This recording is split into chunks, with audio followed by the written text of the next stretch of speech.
Welcome. Tonight, let us step away from the noise of the modern world and enter a dining room where silence is heavy, manners are sharper than knives, and a single mistake can follow you for the rest of your life. This is not a story about food, at least not really. It is a story about fear, appearances, and a society so obsessed with propriety that even lifting a spoon became a test of character. Tonight, we are attending a Victorian dinner party. At first glance, the Victorian era often appears elegant and refined.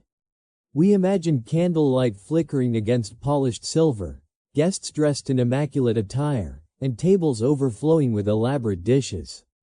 Everything seems orderly, beautiful, and dignified. But beneath that polished surface lived something far less graceful. Anxiety, judgment, and an unrelenting fear of social failure. For Victorians, a dinner party was not a casual gathering. It was a public examination. Every movement, every word, every pause carried meaning. You were not simply invited to eat. You were invited to prove that you belonged.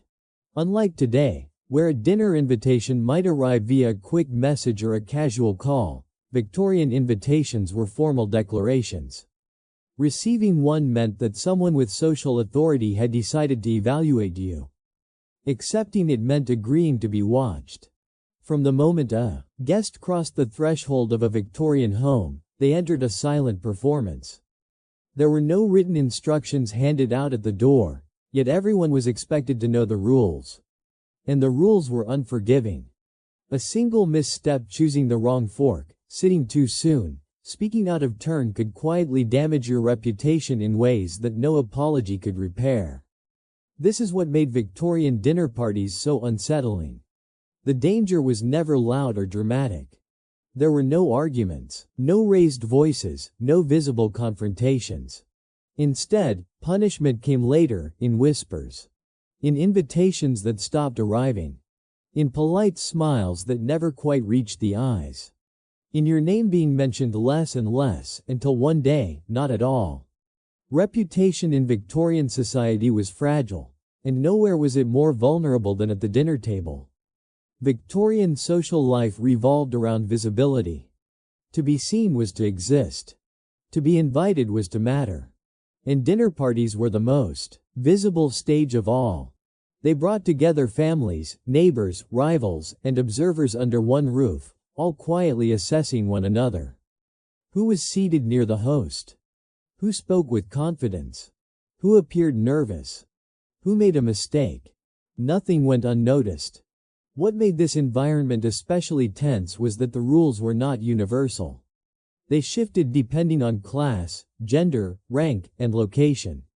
A behavior that was acceptable for one guest might be quietly condemned in another. This uncertainty created a constant undercurrent of fear. Even those who had attended dozens of such dinners never felt fully at ease. Experience did not bring comfort. It only brought awareness of how many ways one could fail. For women, the pressure was especially severe. Their appearance, posture, and behavior were seen as reflections not only of themselves, but of their families. A poorly handled interaction could affect marriage prospects or social standing for years. For men, mistakes could signal poor upbringing or lack of refinement, traits that were difficult to escape in a rigid class system. And yet, despite the fear, attendance was unavoidable. Declining invitations too often raised suspicion. Absence suggested arrogance, disinterest, or social weakness. To remain part of society, one had to continue showing up, even if each appearance felt like walking into a quiet storm. The food itself did little to ease the tension. Meals were long, structured, and ceremonial. Courses arrived one after another, each with its own expectations. Guests were expected to eat slowly, gracefully, and without drawing attention. Hunger was not an excuse for haste. Discomfort was not an excuse for restlessness. The ideal guest appeared calm, engaged, and effortlessly correct, even if their heart was racing. Conversation, too, was carefully controlled. Certain topics were safe. Others were dangerous. Speaking too much was risky. Speaking too little was equally suspicious. Silence could be interpreted as boredom or disapproval. Enthusiasm, if misjudged, could appear improper. Guests learned to balance their words carefully, crafting responses that revealed nothing too personal, too political, or too passionate. This constant self-monitoring created a strange contradiction. Victorian society prized composure and restraint, yet the effort required to maintain that composure was exhausting. Dinner parties lasted hours, and every minute demanded focus. There was no chance to relax, no moment when the performance ended. Even laughter had rules. Perhaps the most unsettling aspect of these gatherings was that failure was rarely immediate. No one would openly correct you. No one would raise a voice or confront you at the table. Instead, your mistake would be noted, remembered, and discussed later. Long after the candles were extinguished and the guests had departed, your error would live on in drawing rooms and letters, retold with polite disapproval. This delayed consequence made the fear even worse. You could leave a dinner party believing you had succeeded, only to discover weeks later that your reputation had quietly shifted. Invitations might slow. Conversations might cool. And you would never be told exactly why. In this way, Victorian dinner parties functioned as a system of quiet enforcement. They reinforced class boundaries, rewarded conformity, and discouraged deviation. Those who mastered the rules were welcomed. Those who did not were gradually pushed aside, without explanation or appeal. And yet, despite all this, people continued to attend. They memorized the rules. They practiced at home. They watched others closely, learning through observation rather than instruction. Survival depended on imitation. The safest strategy was to do exactly what everyone else did, at exactly the same moment. The irony, of course, is that almost no one truly felt comfortable. The calm faces around the table hid racing thoughts and clenched muscles. The elegant atmosphere was built on collective anxiety. Everyone was pretending, and everyone knew it, but no one could acknowledge it. This is why Victorian dinner parties remain so fascinating today. They were not simply social events. They were rituals of belonging, designed to test, sort, and control. The table was not just a place to eat. It was a stage, and every guest was both actor and audience. As we move deeper into this world, we will see how this anxiety shaped every detail from invitations and attire to seating arrangements and table manners. But it all begins here, with the understanding that in Victorian society, dinner was never just dinner. It was a trial. And once you sat down at that table, there was no escaping the judgment that followed. In Victorian society, a dinner invitation was never a simple gesture of hospitality. It was a carefully calibrated social signal, one that could elevate a person's standing or quietly push them to the margins of polite society. Long before a single dish was served, the real test had already begun the moment an envelope arrived at the door. An invitation carried meaning far beyond the words written on the card. Who sent it mattered. Being invited by a family of higher social standing was a sign of recognition, almost an unspoken promotion within the social hierarchy. Conversely, receiving fewer invitations in a season, or none at all, could spark whispers that one had fallen out of favor. People noticed these patterns, and they remembered them. Victorian society had an extraordinary memory when it came to social status. Even the timing of an invitation was loaded with significance. Invitations to dinner were typically sent days, sometimes weeks, in advance. Sending one too late suggested disorganization or, worse, that the guest was a last-minute replacement. Sending one too early could appear presumptuous, as though the host assumed the guest had nothing better to do. Every detail reflected on the host's refinement, and by extension, on the guest who accepted. Accepting the invitation was where the real anxiety set in. A response sent too quickly might suggest eagerness bordering on desperation. It implied that the guest had been waiting by the door, hoping for social validation. On the other hand, responding too slowly could be interpreted as arrogance or disinterest, as if the invitation were not important enough to deserve prompt attention. There was a narrow window of acceptable response time, and missing it could quietly damage one's reputation. The wording of the reply was equally critical. Victorian etiquette manuals devoted entire chapters to the correct phrasing of acceptance and regret. A single word out of place could change the tone entirely. Responses were expected to be formal, restrained, and respectful, avoiding any hint of personal emotion. Enthusiasm was suspicious. Indifference was insulting. The ideal response struck a perfect balance, grateful, composed, and socially neutral. Declining an invitation was even more perilous than accepting one. A refusal had to be justified with a reason considered legitimate by society.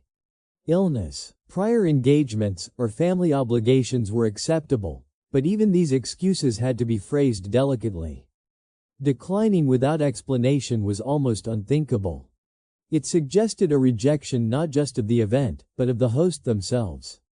Too many refusals in a short period could result in fewer invitations altogether.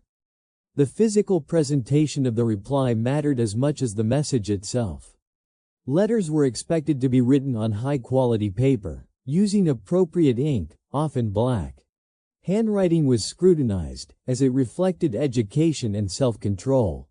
Blots, uneven lines, or hurried script could suggest carelessness or low breeding. Even the envelope carried social meaning, from the thickness of the paper to the neatness of the address. Delivery methods also played a role. A reply delivered by a servant conveyed efficiency and respect for tradition. Sending a response by post was acceptable in some circumstances but could appear distant or impersonal if the host lived nearby. The choice was rarely accidental. It was a calculated decision shaped by social norms and expectations. Behind these rituals was a deeper truth. Victorian society treated social interaction as a form of performance. The invitation and response were the opening acts, setting the tone for everything that followed. Before guests ever crossed the threshold of the dining room, they had already demonstrated whether they understood the unspoken rules governing their world. This pressure affected people differently depending on their social position. Those born into wealth and status often navigated these rituals with practiced ease, having observed them since childhood.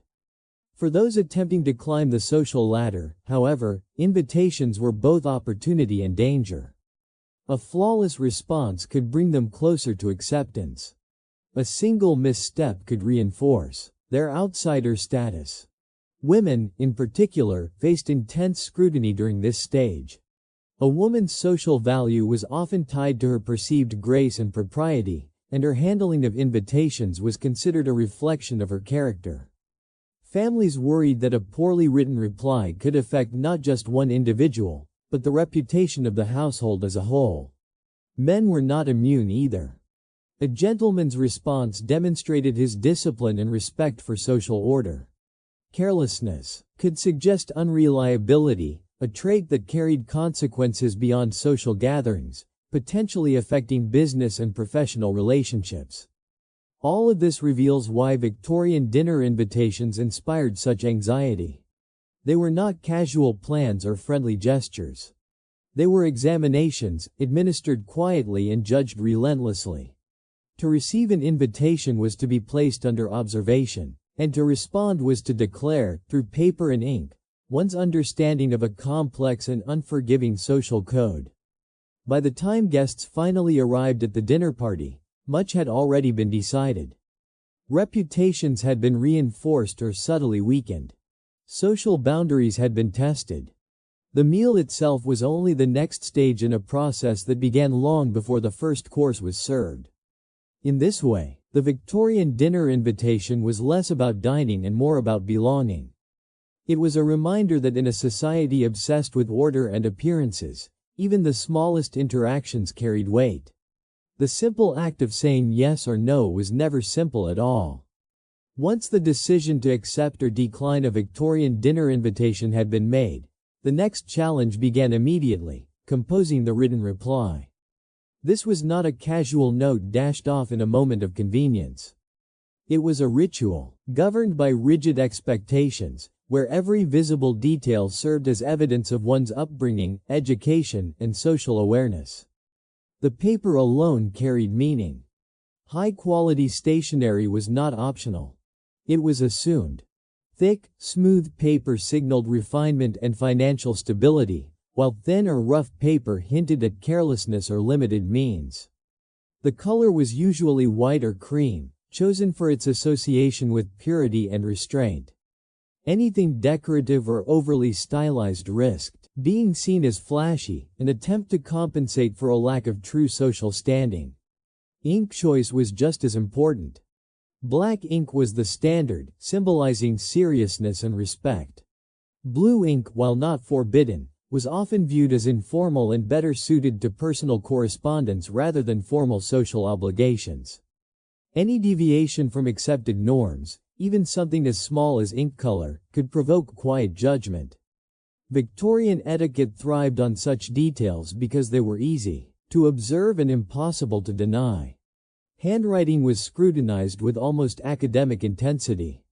A neat, controlled script suggested discipline and education. Slanted or overly expressive handwriting could be interpreted as emotional instability or poor training. Blots, smudges, or crossed-out words were especially dangerous. They implied haste, nervousness, or a lack of respect for the recipient. In a society obsessed with self-control, visible corrections were unforgivable. The wording of the reply followed a narrow script that left little room for personal expression. An acceptance letter needed to express gratitude without enthusiasm, politeness without warmth. The tone had to be perfectly balanced. Too stiff, and the writer appeared cold or arrogant. Too warm, and they risked seeming socially inexperienced. Victorian correspondence valued emotional restraint above all else. Declining an invitation required even greater care. The explanation had to sound sincere but not dramatic, unavoidable but not self-important. Commonly accepted reasons were illness, previous engagements, or family duties. However, even these excuses had to be phrased indirectly. One did not simply state, "I am busy." Instead, one expressed regret and implied obligation, allowing the host to save face.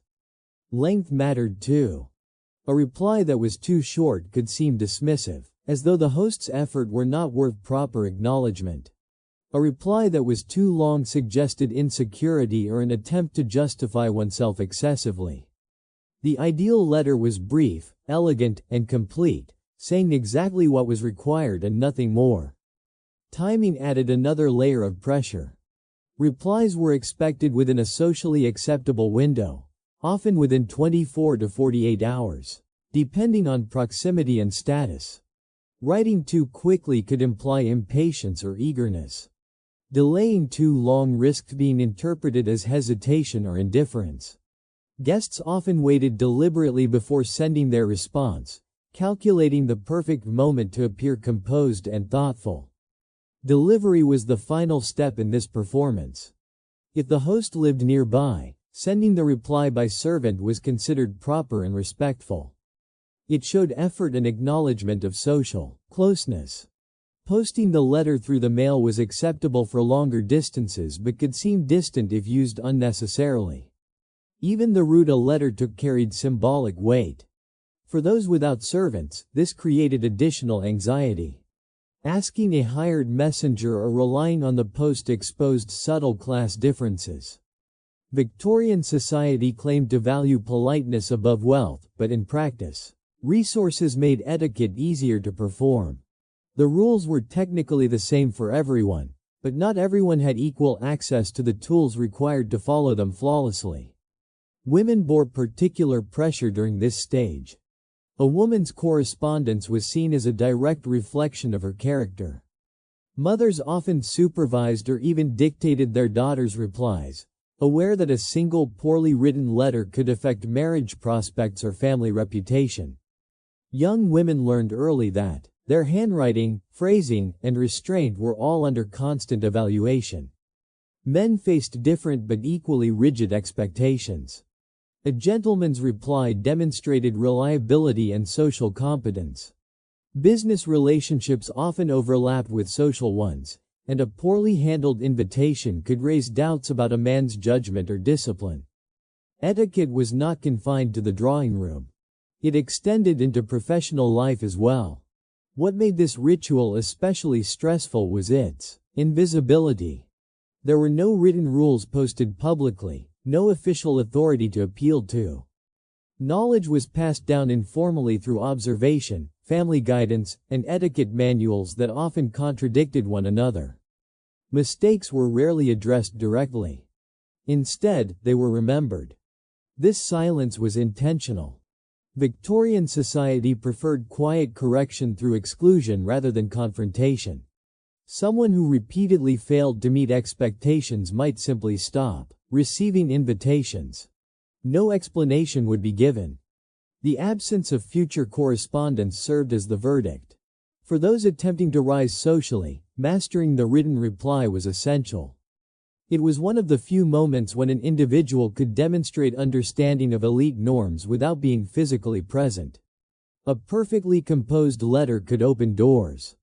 A flawed one could close them permanently. By modern standards, this level of scrutiny may seem excessive. Yet for Victorians, written correspondence was one of the clearest markers of refinement. Speech could be rehearsed or excused as nervousness. Writing, however, was permanent. It left a record that could be reread, discussed, and quietly judged. Through this lens, the simple act of replying to a dinner invitation becomes something much larger. It was not merely about attending a meal.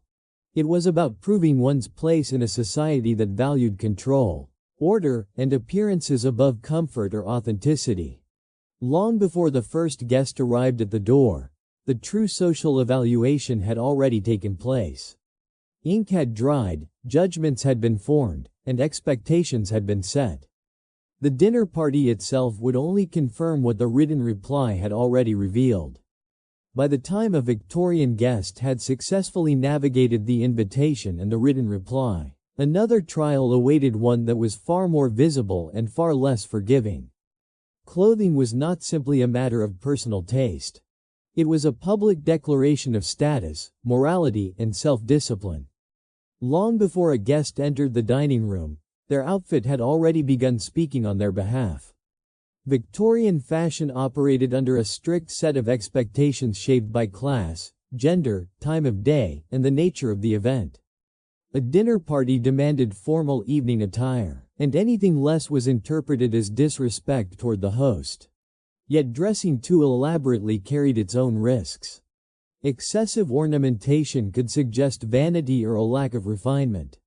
The goal was not to stand out, but to fit perfectly within an unspoken visual code. For women, this code was especially demanding. Evening gowns were designed to shape the body according to ideals of the time, emphasizing a narrow waist and structured posture. Corsets were considered essential, even though they restricted movement and breathing.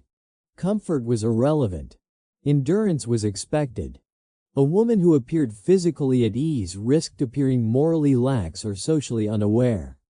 The construction of these garments was complex. Layers of fabric, undergarments, and accessories had to work together seamlessly. A poorly fitted dress could cause visible discomfort, which in turn suggested a lack of preparation or refinement. Even minor issues, wrinkles, loose stitching, or mismatched fabrics were noted. Victorian guests were observers as much as participants. Hairstyles were equally regulated. Hair was expected to be clean, controlled, and styled according to current fashion. Too simple, and it suggested negligence. Too elaborate, and it appeared attention-seeking. Jewelry followed similar rules. Pearls and understated pieces were preferred, signaling restraint and tradition. Flashy or excessive adornments could imply insecurity or questionable taste. Men faced a different but equally rigid standard. Evening wear required dark suits or tailcoats, crisp shirts, and carefully chosen ties or cravats. Everything had to be immaculate. A wrinkled collar or scuffed shoes could undo the impression of respectability instantly. Unlike women's fashion, men's clothing emphasized uniformity. Individual expression was discouraged. Blending in signaled belonging. Cleanliness was non-negotiable. Victorian society equated physical cleanliness with moral character. Freshly laundered garments, polished shoes, and well-groomed hair were seen as evidence of self-control. Any sign of neglect raised questions about a person's habits, discipline, and even trustworthiness. Appearances were treated as proof of inner qualities. Time of day added another layer of complexity. Certain fabrics, colors, and styles were reserved for evening use. Wearing daytime attire to a dinner party was a serious error, suggesting ignorance of social rhythms. Black, deep blues, and muted tones were common choices, reflecting the seriousness of the occasion. Bright colors risked appearing inappropriate or immature. Preparation for these events often began hours in advance. Dressing was a process, not a moment. For women, assistance was usually required, whether from family members or servants. Every step had to be executed carefully to avoid mistakes that could not be easily corrected once outside the home. Men, too, relied on careful preparation, though social narratives often downplayed their effort. Economic realities made these expectations especially stressful for those with limited means. Maintaining appropriate formal wear required money, storage space, and ongoing upkeep. Clothing had to be cleaned, repaired, and updated to reflect changing fashions. For families on the edge of respectable society, this created constant pressure. One outdated dress or worn suit could signal stagnation or decline. Borrowing or reusing clothing was risky. Guests were expected to appear fresh and current, not repetitive. Being seen in the same outfit too often invited quiet commentary. Fashion memory was surprisingly sharp. People noticed. They remembered. Victorian society had little patience for those who failed to keep up appearances. Women experienced this scrutiny more intensely because their clothing was tied to judgments about virtue and femininity. A dress that revealed too much skin, even by accident, could spark gossip. At the same time, dressing too conservatively risked appearing old-fashioned or undesirable. The balance was narrow and unforgiving. Men, while less exposed to moral judgment through fashion, were still evaluated for precision and control. A man who appeared careless in dress might be assumed careless in business or social obligations. Clothing served as a silent resume, offering clues about reliability and discipline. What made this aspect of the dinner party especially exhausting was its permanence. Unlike conversation, which could be redirected, clothing could not be changed once the guest had arrived. A poor choice followed someone throughout the evening, shaping every interaction. First impressions hardened quickly and were rarely revised. The act of dressing was therefore not about personal comfort or self-expression. It was about survival, within a rigid system of expectations. Every button fastened, every layer adjusted, was part of a strategy to avoid negative attention. Success was measured not by praise, but by the absence of criticism. In this way, Victorian fashion functioned as a form of social armor. It protected those who understood its rules and punished those who did not. Guests arrived at dinner parties already physically constrained and mentally alert, aware that their appearance would be evaluated long before their words or manners were considered. By the time a guest stepped out into the evening and made their way toward the host's home, the performance was already underway. Clothing had done its work, announcing status, discipline, and belonging without a single word spoken. The dinner itself was still to come, but judgment had already begun. Timing, in Victorian society, was not a practical concern but a moral one. Arriving at a dinner party was a delicate calculation shaped by etiquette, social hierarchy, and fear of silent judgment. The journey to the host's home was not simply a matter of distance or convenience. It was the final test before crossing into a space where every action would be observed. Arriving too early was considered a serious breach of manners. It suggested impatience, eagerness, or worse, a lack of understanding of social boundaries. Hosts required time to prepare, and appearing before the appointed moment disrupted the carefully orchestrated flow of the evening. An early guest forced the host to receive them before everything was in place, creating discomfort that lingered long after the mistake itself. Arriving too late was equally dangerous. Lateness implied disrespect for the host's schedule and indifference toward other guests. In a society that prized order and coordination, tardiness suggested unreliability. Even a delay of a few minutes could provoke raised eyebrows, especially if the guest belonged to a lower social rank than others present. The acceptable arrival window was remarkably narrow. Guests were expected to appear just a few minutes after the stated time, never exactly on the hour. Arriving precisely on time was seen as almost as problematic as being early, as it implied a mechanical obedience rather than social intuition. True refinement was demonstrated by arriving slightly late, but not noticeably so. This expectation created intense anxiety. Guests often waited nearby, circling streets or pausing in carriages, watching the time carefully. The goal was to appear effortless, as though one had arrived naturally at the perfect moment. In reality, this effortlessness required planning and restraint. Transportation added further uncertainty. Carriages could be delayed, horses could misbehave, and weather conditions could interfere. Guests had to account for these variables while still aiming for precision. Any excuse for mistiming had to sound unavoidable rather than careless. Victorian society accepted misfortune more readily than poor planning. Upon arrival, the ritual continued at the door. A servant typically answered, and this interaction mattered more than it appeared. The guest's posture, tone, and manner of announcing themselves were noted. A confident but restrained introduction suggested familiarity with social norms. Hesitation or excessive formality could signal insecurity. Calling cards played an important role. Offering one's card was not merely a formality but a confirmation of identity and status. Cards were inspected, sometimes briefly discussed, and then passed along. The design, condition, and clarity of the card all conveyed information. A worn or outdated card hinted at neglect or decline. Guests were rarely admitted directly into the main room. Instead, they were guided through transitional spaces where coats were removed and final adjustments made. These moments offered a chance to regain composure, but they also served as a buffer, allowing the host to manage introductions carefully. Order mattered.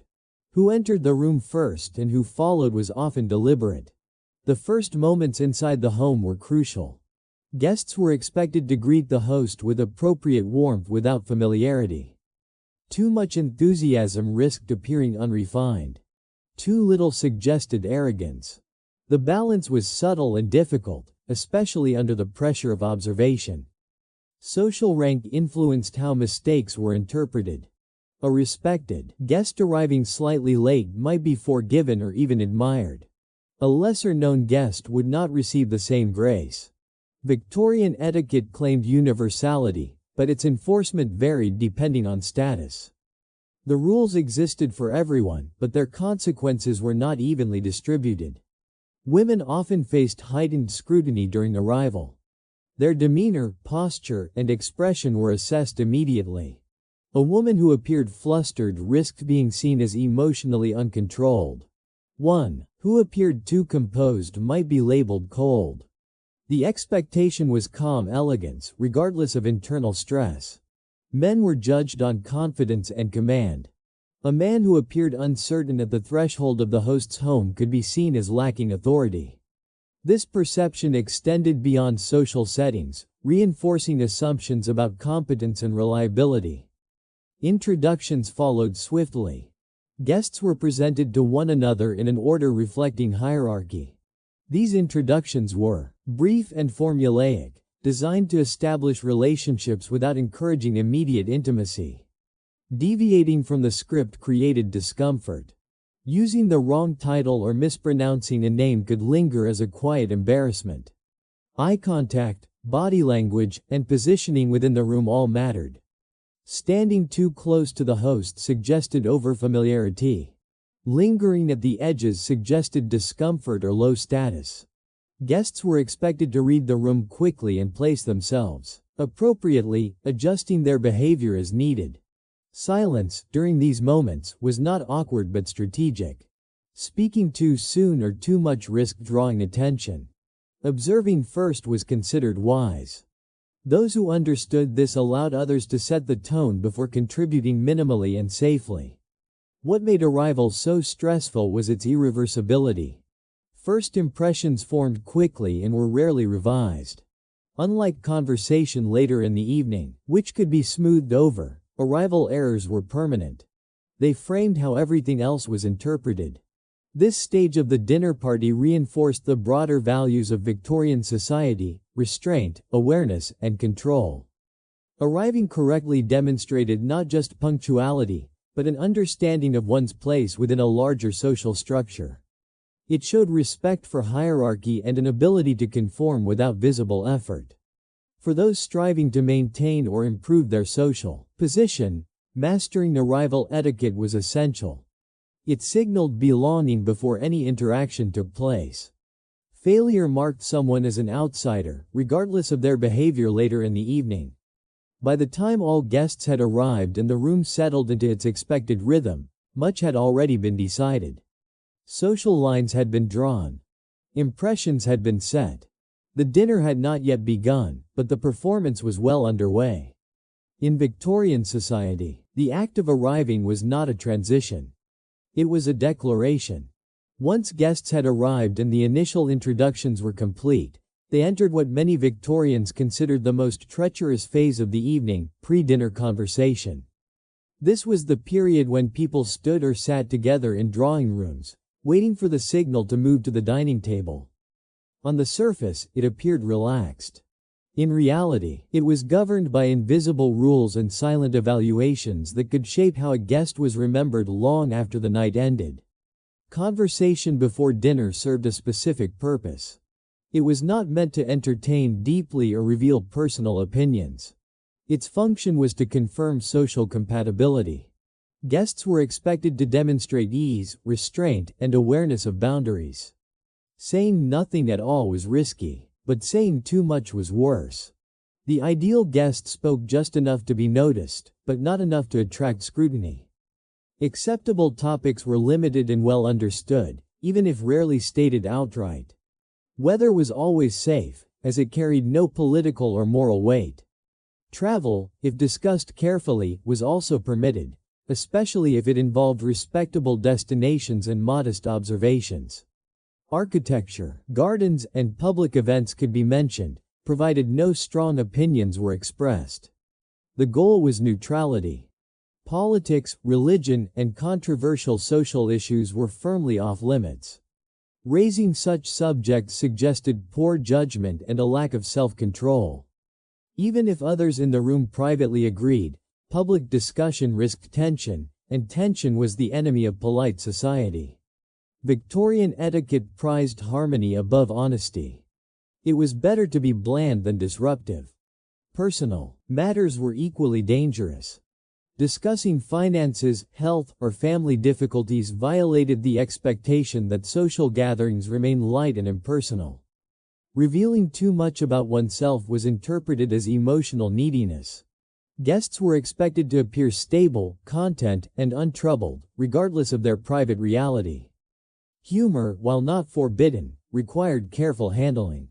Wit was admired, but only when it was gentle and inclusive.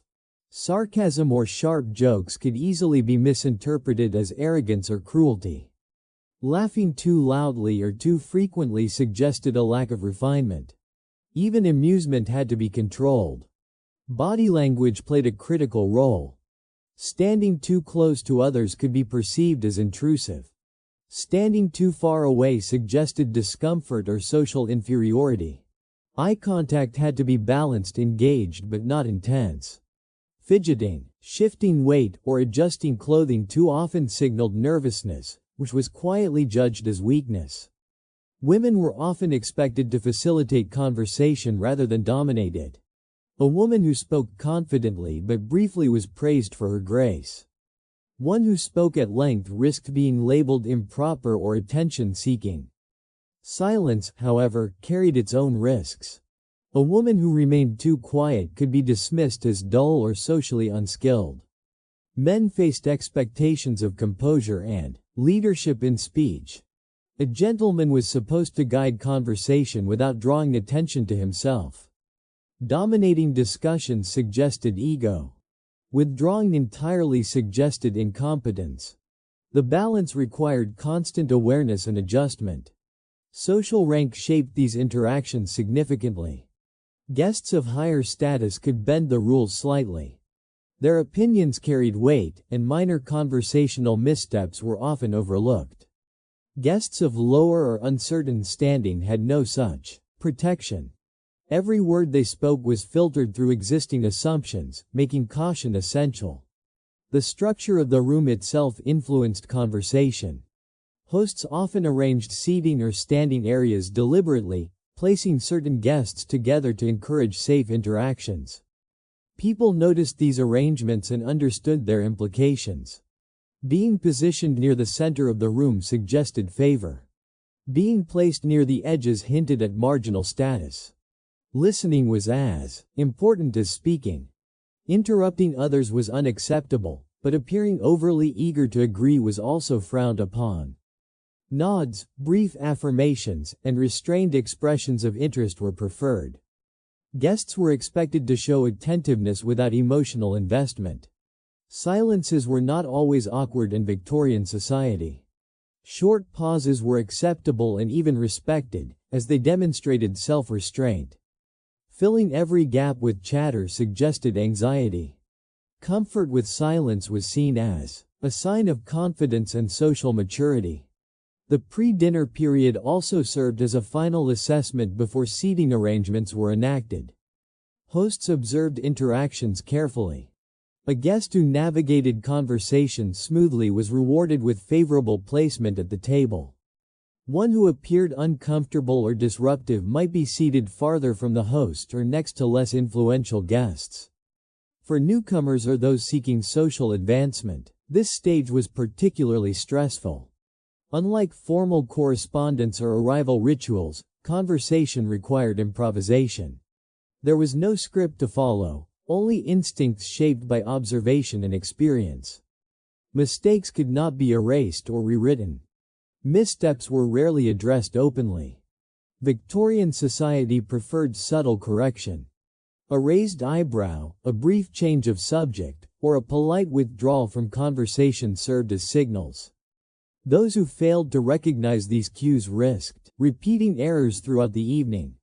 What made pre-dinner conversation so exhausting was the need for constant self-monitoring. Guests had to evaluate not only what they were saying, but how it was being received. Every reaction, however small, was data. People adjusted their tone, topics, and posture in real time, often unconsciously. This environment favored those who had grown up within it. Individuals raised in socially prominent families absorbed these rules early, through observation and imitation. Others had to learn through trial and error, paying the price for mistakes along the way. Despite its challenges, pre-dinner conversation also reinforced the core values of Victorian society. It emphasized control, predictability, and mutual performance. Everyone participated in maintaining the illusion of ease, even when the reality was tension and vigilance. By the time the call to dinner finally arrived, many guests felt a sense of relief. The structure of the meal, with its clear rules and expectations, offered a temporary escape from the uncertainty of open conversation. Yet the judgments formed during these early interactions lingered. What had been said or carefully avoided before dinner shaped how guests were perceived for the rest of the evening. In a society where reputation was built from small observations, these moments mattered deeply. The dining room door opening marked a transition, but not a reset. The social narrative of the night was already in motion, shaped quietly in the spaces between greetings and the first course. And for those who understood the stakes, pre-dinner conversation was never just small talk. It was survival. The moment guests were invited to move from the drawing room into the dining room, the tone of the evening shifted. Conversation paused, movement became orderly, and attention subtly turned toward the table. What appeared to be a simple transition was, in fact, one of the most carefully controlled stages of a Victorian dinner party. Seating was never random. It was a visible map of hierarchy, preference, and social strategy. The dining table functioned as a stage, and where one was placed determined how one would be seen. Hosts spent considerable time planning seating arrangements, sometimes days in advance. Every position carried meaning. Sitting close to the host signaled favor and respect. Sitting farther away suggested lower importance or social distance. Guests understood this instinctively, even if it was never acknowledged aloud. The host and hostess occupied central positions, anchoring the table. From there, guests were arranged according to rank, age, marital status, and perceived compatibility. High-status guests were placed near the center, where conversation flowed most easily and visibility was greatest. Those of uncertain standing were often seated toward the ends, where interaction was limited and attention was diluted. Gender played a significant role in these arrangements. Men and women were often alternated to encourage polite conversation and prevent the formation of exclusive clusters. A woman seated beside a respected gentleman gained social visibility, while a man seated next to a well-regarded woman benefited from her perceived refinement. These pairings were deliberate and strategic. Marital status added another layer of complexity. Married couples were typically separated, not as a sign of disregard, but to encourage broader social interaction. Sitting next to one's spouse was seen as insular and socially limiting. Separation allowed hosts to guide conversation and reinforce connections across households. Age and seniority mattered as well. Older guests were often given places of honor, reflecting respect for experience and tradition. Younger guests, especially those not yet firmly established in society, were positioned where they could observe and learn rather than dominate conversation. This reinforced the idea that social fluency was acquired over time. For newcomers, seating was a clear indicator of their current standing. A favorable placement suggested acceptance or rising status. A less prominent seat served as a reminder of one's position and the work still required to advance. These signals were subtle but unmistakable to those attuned to social nuance. Guests did not choose their seats. Doing so would have been unthinkable. Waiting to be directed was part of the performance, demonstrating respect for the host's authority. Hesitation or confusion at this moment could cause embarrassment, suggesting unfamiliarity with etiquette. Observant guests watched for cues and followed them without question. Once seated, posture became critical. Sitting too casually suggested disrespect. Sitting too stiffly suggested discomfort or insecurity. The ideal posture conveyed ease without relaxation, alertness without tension. Hands were placed carefully, movements restrained. The table magnified behavior, making even small gestures visible. Conversation at the table followed patterns shaped by seating. Guests were expected to engage primarily with those seated beside them. Speaking across the table or addressing someone several seats away was discouraged, as it disrupted the intended flow. This controlled interaction limited unpredictability and maintained order. The placement of certain individuals could also serve as a form of social management. Guests known to be talkative might be seated next to quieter companions to balance conversation. Those with differing views might be kept apart to prevent tension. In this way, seating acted as a preventive measure, reducing the risk of social friction. Status influenced how strictly rules were enforced. A guest of high standing could occasionally bend conversational norms without consequence. A lower status guest could not. The same comment might be interpreted as charming wit from one person and inappropriate boldness from another. Seating reinforced these asymmetries by shaping who was heard and who was overlooked. The physical environment of the dining room, amplified these dynamics. Long tables emphasized hierarchy, while smaller tables created intimacy but increased scrutiny. Lighting highlighted central positions, leaving peripheral seats in relative shadow. Even the placement of decorations and serving dishes contributed to visual emphasis. Women were often judged harshly at the table. Their role was to contribute pleasantly without dominating. A woman who spoke too freely risked criticism. One who remained silent risked being dismissed. Seating influenced how much opportunity a woman had to speak and who would hear her. Men were expected to guide conversation with composure. A man seated near the host was under particular scrutiny, as his behavior reflected not only on himself but on the host's judgment. Failure to meet expectations could affect future invitations. Meals themselves were structured to support this order. Courses arrived in sequence, creating pauses and rhythms that controlled conversation. Guests were expected to adapt to this pace, speaking when appropriate and remaining attentive when required. The table dictated behavior as much as the people seated around it. Mistakes at this stage were difficult to recover from.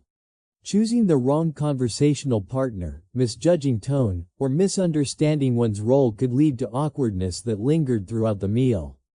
Because seating was fixed, guests could not reposition themselves to escape discomfort. For those striving to improve their social standing, seating was both a challenge and an opportunity. A well-handled conversation with a respected neighbor could leave a lasting impression. A misstep could reinforce doubts about suitability. The stakes were high, even if the atmosphere appeared calm. Hosts observed carefully throughout the meal. Seating allowed them to assess interactions from a central vantage point. Who spoke with ease, who struggled, who adapted gracefully. These observations influenced future invitations and social alliances. The dinner table was a testing ground. Despite the pressure, outward calm was essential. Visible discomfort or frustration violated the unspoken agreement to maintain appearances. Guests were expected to endure quietly, managing their expressions and responses regardless of internal stress. The power of seating lay in its subtlety. No one announced its meaning. No explanations were given. Yet everyone understood. It was a language spoken through placement rather than words, and its messages were clear to those who knew how to read them. By the time the final course approached, the seating arrangement had done its work. Relationships had been reinforced, boundaries clarified, and hierarchies affirmed. The meal was more than nourishment. It was confirmation. In Victorian society, where reputation was shaped by observation rather than declaration, where one sat mattered as much as what one said. The dining table was not just furniture. It was a statement. And once seated, there was no escaping what that statement implied. Once seated, the focus of judgment shifted from conversation and posture to the mechanics of eating itself. In Victorian society, dining was not an instinctive act but a rehearsed performance. Every utensil, every movement, and every pause carried meaning. The table was set not just with food, but with expectations that few dared to violate. Victorian tables were often crowded with an intimidating array of utensils. Forks, knives, and spoons of varying sizes surrounded each place setting, each intended for a specific course. The rule was simple in theory: begin with the utensils farthest from the plate and work inward. In practice, this simplicity offered little comfort to anxious guests, especially those unfamiliar with formal dining. Choosing the wrong utensil was not a dramatic scandal, but it was not invisible either. Observant neighbors noticed. Hosts noticed. The mistake was rarely corrected openly, but it was quietly registered. In a society that valued polish, such errors suggested inexperience or insufficient upbringing. Napkins carried their own unspoken language. Upon sitting, the napkin was placed carefully on the lap, never tucked into clothing. How it was unfolded mattered. A dramatic shake suggested carelessness. A hesitant, fidgeting movement suggested uncertainty.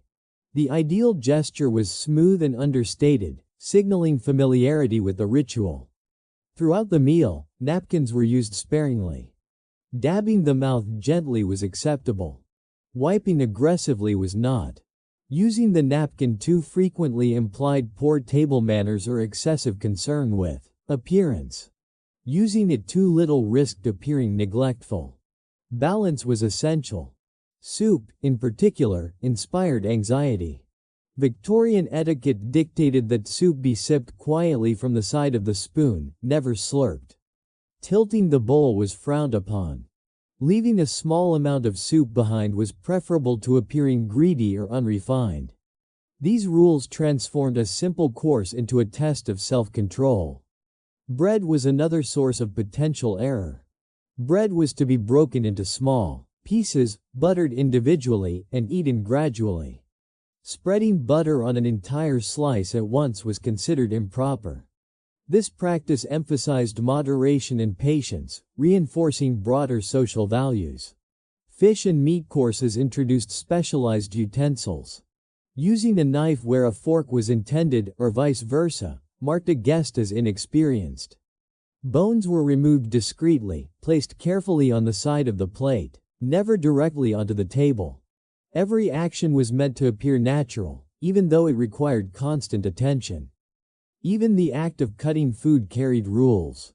Pieces were cut one at a time, never all at once. This prevented the appearance of haste or appetite. Victorian dining prioritized restraint over efficiency. Eating too quickly suggested lack of refinement. Eating too slowly risked disrupting the rhythm of the meal. Drinking followed similar principles. Glasses were held delicately, never grasped. Sips were small and controlled. Refilling one's own glass was generally avoided, as it disrupted the flow managed by servants. Guests were expected to trust the system rather than assert independence. Silence during eating was not awkward but expected. Speaking with food in one's mouth was unthinkable. Conversation paused naturally as courses arrived and resumed gently between bites. This rhythm created a sense of order, reinforcing the idea that the meal was structured rather than spontaneous. Accidents, when they occurred, were handled with practiced discretion. A dropped utensil was not retrieved by the guest. A servant would replace it. Drawing attention to the mishap through apology or visible embarrassment was discouraged. The goal was to minimize disruption and preserve the illusion of ease. Women often faced stricter scrutiny in these moments. Their movements were expected to be particularly graceful. Any sign of clumsiness risked reinforcing stereotypes about suitability and refinement. Men, while afforded slightly more tolerance, were still judged on control and composure. For those unfamiliar with these rules, dining could feel like a continuous calculation. Eyes flicked subtly to neighboring place settings, checking which utensil to use. Guests adjusted their pace to match others, avoiding standing out. The meal demanded attention not just to food, but to everyone else at the table. The presence of servants intensified this pressure. Being served and observed simultaneously heightened awareness of every movement. Guests were expected to accept service smoothly, without surprise or discomfort. A person who appeared uneasy with servants risked appearing socially unprepared. What made this stage particularly stressful was its duration. Unlike arrival or conversation, dining extended for hours. Maintaining concentration and composure over such a long period required stamina. Fatigue increased the risk of mistakes, which guests worked hard to conceal. Yet, despite the strain, outward calm remained essential. Victorian etiquette valued the appearance of effortlessness above all else. Those who succeeded were not those who never made mistakes, but those who hid them best. In this way, the dining ritual reinforced social boundaries. It rewarded those raised within the system and challenged those who were not. Knowledge was power, and ignorance was quietly punished. By the end of the meal, guests had revealed much about themselves without speaking a word. How they handled utensils, napkins, and pauses communicated discipline, upbringing, and adaptability. The food itself was almost secondary. What truly mattered was how it was eaten. And as the final course concluded, Guests understood that the evening was far from over. The most subtle evaluations were still to come. As the meal progressed and guests grew more settled into their seats, conversation returned to the foreground but under even tighter constraints than before. Victorian table conversation was not a space for honesty, depth, or personal expression. It was a carefully managed performance where success depended on knowing what not to say as much as what to say. The purpose of table conversation was to maintain a pleasant atmosphere while reinforcing social harmony. Guests were not expected to reveal opinions or challenge ideas. Instead, they were expected to contribute lightly, politely, and predictably. The ideal contribution left no emotional trace behind. It entertained briefly, then faded. Topics were chosen with extreme caution. Neutral observations about the meal itself were acceptable, provided they did not imply criticism. Commenting on the quality of the food was risky unless done indirectly and positively. Direct praise could appear excessive, while any hint of dissatisfaction reflected poorly on both guest and host. General subjects like seasonal changes, recent cultural events, or harmless anecdotes were considered safe. Even then, tone mattered. Statements had to remain observational rather than analytical. Speculation, judgment, or interpretation could shift conversation into uncomfortable territory. Politics and religion were strictly avoided. These subjects carried the potential for disagreement, and disagreement was considered socially disruptive. Even mild references could alter the mood of the table. Guests who introduced such topics were quietly judged as lacking restraint, regardless of intent. Personal stories were similarly restricted. Speaking about one's own struggles, ambitions, or emotions violated the expectation of emotional containment. The Victorian ideal favored composure and distance. Sharing too much suggested instability or a desire for attention. Humor followed narrow rules. Light wit was welcomed, especially if it was self-effacing or broadly inclusive. Sharp humor, irony, or sarcasm risked misinterpretation. A joke that failed to land created discomfort that lingered far longer than the moment itself. Volume and pacing were also controlled. Speaking too loudly disrupted nearby conversations. Speaking too softly suggested uncertainty. Guests were expected to adjust naturally, though this naturalness was the result of constant awareness rather than ease. Women were often expected to support conversation rather than lead it. A woman who redirected discussion gracefully or responded pleasantly was praised. One who asserted strong opinions risked criticism. Silence, once again, was a double-edged choice, safe in moderation, but dangerous if prolonged. Men were expected to guide discussion without dominating it. A gentleman who spoke confidently but briefly demonstrated refinement. One who lectured or corrected others appeared arrogant. Authority had to be implied, not stated. Social rank influenced conversational freedom. Guests of high standing could afford mild eccentricities or bolder remarks. Their words carried assumed legitimacy. Guests of lower rank had to remain cautious, as their statements were more likely to be scrutinized. The physical act of eating shaped conversation patterns. Guests spoke between bites, never during. Pauses created by serving courses dictated when speech was appropriate. Interrupting these rhythms appeared disruptive. Conversation flowed in waves, rising and falling with the service. Eye contact and facial expressions mattered as much as words. Overly animated expressions suggested a lack of control. Flat expressions suggested boredom. The ideal response was attentive neutrality, a look of polite interest without emotional investment.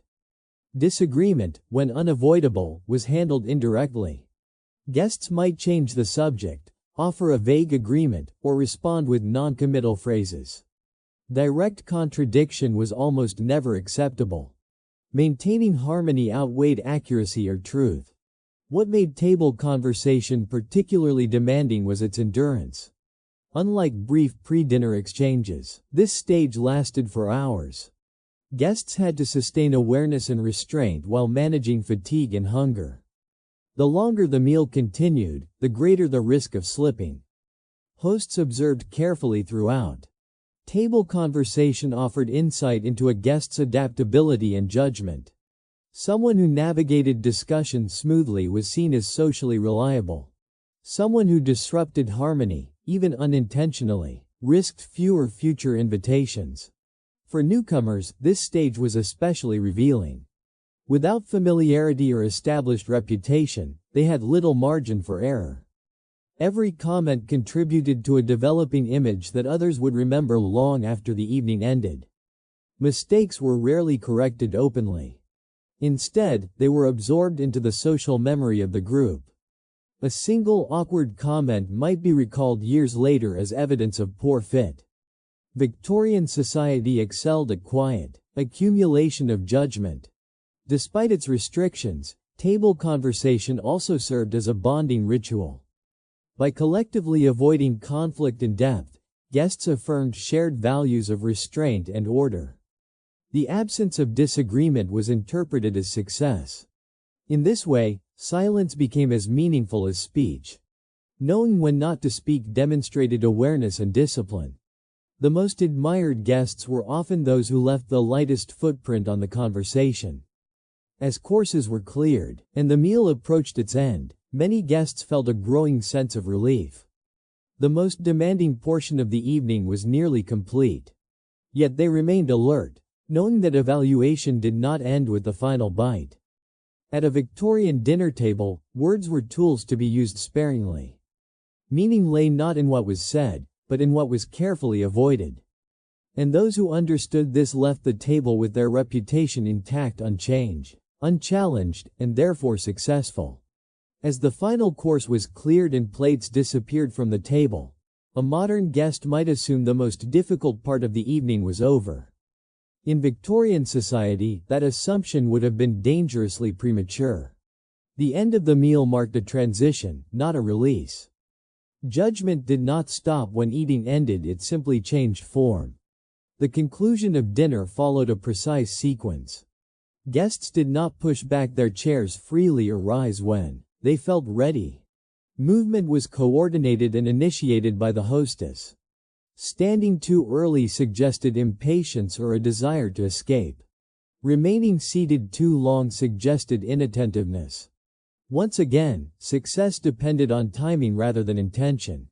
Napkins played a final role. They were folded loosely and placed beside the plate, never refolded neatly and never left crumpled.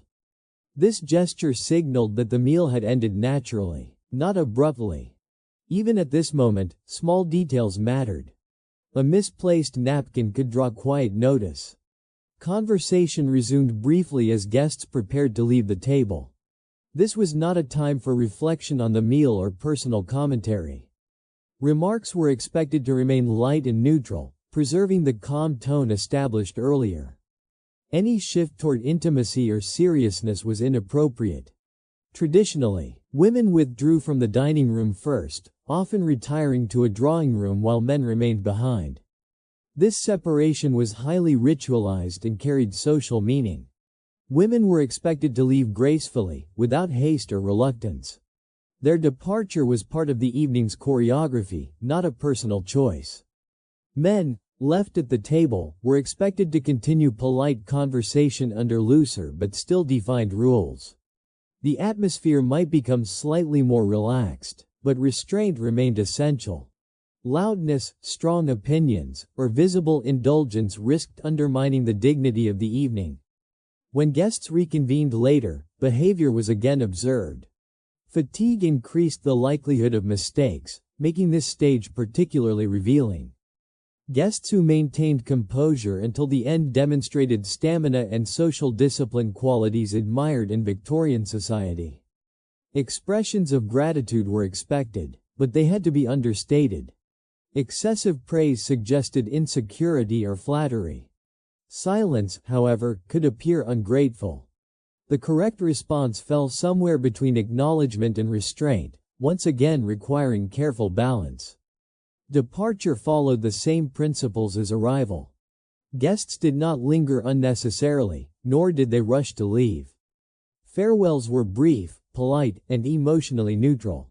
Overstaying suggested self-importance. Leaving too quickly suggested discomfort or dissatisfaction. Even after guests had gone, judgment continued. Hosts discussed the evening privately, reviewing interactions and behavior. These conversations shaped future invitations and social alliances. A successful guest might be invited again. A problematic one might slowly fade from the social calendar without explanation. For Victorian society, the dinner party was a complete narrative, not a single event. Every stage from invitation to departure contributed to a larger assessment. Ending the evening gracefully was as important as beginning it correctly. Those who understood this did not relax until the final goodbye was spoken and the door closed behind them. Only then could composure soften, though even that relief was temporary.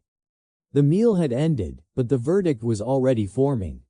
In Victorian society, the true outcome of a dinner party was never announced. There were no compliments given publicly, no direct criticism offered, and no clear indication of success or failure. Instead, reputation was shaped silently, through memory, repetition, and omission. What mattered most was not how a guest felt about the evening, but how others remembered them afterward. Victorians placed enormous value on consistency. A single flawless dinner party did not secure admiration, just as one mistake did not always guarantee exclusion. Reputation was cumulative. Each appearance added another layer to how a person was perceived. Guests who behaved reliably, never too bold, never too awkward, slowly earned a reputation for being safe. In social terms, safety was highly prized.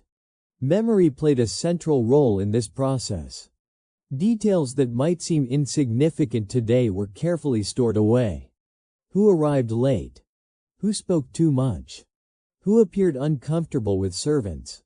These observations were rarely discussed openly, but they were remembered. Over time, patterns emerged, and patterns became judgments. Praise, when it existed, was indirect. A guest might be described as very pleasant or quite agreeable, phrases that signaled approval without enthusiasm. Excessive admiration was considered unnecessary and even suspicious. True acceptance was marked by continued inclusion, not verbal affirmation. Disapproval followed a similar pattern. Rarely was someone openly criticized. Instead, invitations became less frequent. Seating positions declined in prominence. Conversations became shorter and more distant. These subtle shifts communicated exclusion more effectively than confrontation ever could. This system rewarded restraint and punished deviation. Guests who blended in, who followed the unspoken rules without drawing attention, were remembered favorably. Those who stood out through strong opinions, emotional expression, or repeated mistakes became liabilities. Victorian society valued predictability over originality. Women were particularly vulnerable to this process. Their reputations were often judged more harshly and remembered longer. A single misstep could overshadow years of proper behavior. Gossip, once formed, was difficult to reverse. Silence did not protect against judgment. It merely allowed assumptions to take root. Men, while granted slightly more flexibility, were still bound by expectation. A gentleman who appeared unreliable socially risked being viewed as unreliable professionally. Social reputation and practical trust were deeply intertwined. What made this system so powerful was its invisibility. There were no clear rules posted, no formal evaluations. Social standing shifted quietly, often without the individual fully realizing why. This ambiguity kept people cautious. Fear of the unknown was a strong motivator for conformity. Hosts played a key role as informal gatekeepers. Their opinions carried weight, and their memories shaped guest lists. Being welcomed repeatedly into respected homes signaled acceptance. Being excluded signaled decline.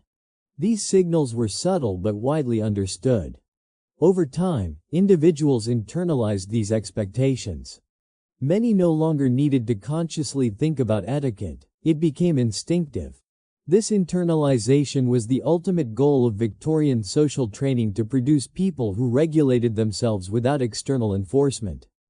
The result was a society where behavior was constantly moderated, not through force, but through observation. People learned to anticipate judgment and adjust accordingly. Reputation became something managed quietly, through careful performance rather than open expression. In this world, the dinner party was not entertainment. It was maintenance. A way to preserve one's place within a rigid social structure. Those who succeeded did so not by impressing others, but by avoiding error. And because memory was long and forgiveness was limited, reputation, once formed, was difficult to change. What was observed once might be forgotten. What was observed repeatedly became identity.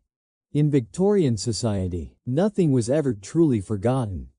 It was simply stored, waiting to be recalled at the next dinner table. By the time dessert appeared at a Victorian dinner party, the food itself had become almost irrelevant. Hunger existed, of course, but it was secondary. What guests truly consumed throughout the evening was tension. Every course, every pause in conversation, every clink of silverware was part of a larger test. Could you endure the ritual without exposing weakness? Victorian dining was never about pleasure in the modern sense. Flavor mattered far less than form. Meals were structured as prolonged performances, designed to observe behavior under pressure. The length alone ensured fatigue. Hours of rigid posture, controlled gestures, and constant self-monitoring wore people down. Mistakes were more likely when exhaustion set in, and the system relied on that. By dessert, guests had already navigated a minefield. Invitations, arrivals, introductions, seating, utensils, napkins, soup, bread, and conversation had all demanded flawless execution. The accumulation of effort was intentional. A society obsessed with self-control wanted to see who could maintain it the longest. Dessert arrived not as relief, but as a final checkpoint. Sugar did not loosen expectations. In some ways, it sharpened them. Guests were expected to appear relaxed now, as if the evening had been effortless all along. Showing visible relief was frowned upon. So was enthusiasm. The ideal expression was calm satisfaction, carefully measured. Even the act of enjoying dessert was regulated. One did not rush, nor linger too long. One did not praise the dish excessively, nor ignore it. Compliments had to be proportional, neither dismissive nor indulgent. A simple remark about balance or presentation was safest. Strong opinions, even positive ones, risked misinterpretation. Conversation during dessert followed similar rules. This was not the time for depth or revelation. Topics remained light, often bordering on trivial. The goal was to end the evening without introducing anything memorable in the wrong way. Ironically, success meant being forgettable. At this stage, guests were keenly aware of observation. Servants, hosts, and fellow diners all continued to watch. Fatigue made slips more likely. A laugh too loud. A comment too familiar. A posture too relaxed. The longer the evening lasted, the harder it became to maintain the illusion of ease. Leaving the table was not an escape. The closing moments of the evening carried their own expectations. Guests had to time their departure correctly, neither first nor last. Leaving too early suggested impatience or discomfort. Staying too long risked overstaying welcome. Even gratitude had to be calibrated. Goodbyes were brief but meaningful. One thanked the host warmly, but not effusively. Promises to meet again were vague. Specific plans implied obligation, which was impolite. The tone was one of mutual satisfaction, even if neither party truly felt it. Once outside the house, the performance did not immediately end. Carriage rides home were often quiet, not from peace, but from mental review. Guests replayed the evening in their minds, searching for errors. Did I speak too much? Did I hesitate with the fork? Did anyone notice my discomfort?